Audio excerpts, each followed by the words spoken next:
পরিবর্তনের বাংলাদেশ, বাংলাদেশে ক্ষমতার পরিবর্তন হয়েছে। শেখ হাসিনার পরিবর্তে ক্ষমতায় এসেছেন ডক্টর মোহাম্মদ ইউনূস, তার নেতৃত্বে অন্তর্বর্তীকালীন সরকার চলছে। স্বাভাবিকভাবেই ক্ষমতার পরিবর্তনের সঙ্গে সঙ্গে বন্ধুত্বও পরিবর্তন হচ্ছে।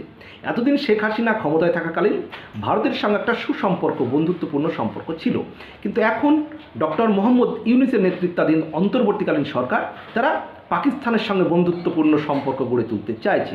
আসলে 1971 সালে মুক্তিযুদ্ধের সময় যে লক্ষ লক্ষ বাংলাদেশিকে খুন করেছিল, বহু নারীকে ধর্ষণ করেছিল পাকিস্তান মিলিটারি বাহিনী, তা তারা ভুলে যেতে চাইছে। তারা পাকিস্তানের সঙ্গে বন্ধুত্বপূর্ণ শুধু সম্পর্কই নয়, পাকিস্তানের সঙ্গে তারা অস্ত্র কেনার চুক্তি করতে চলেছে বাংলাদেশ।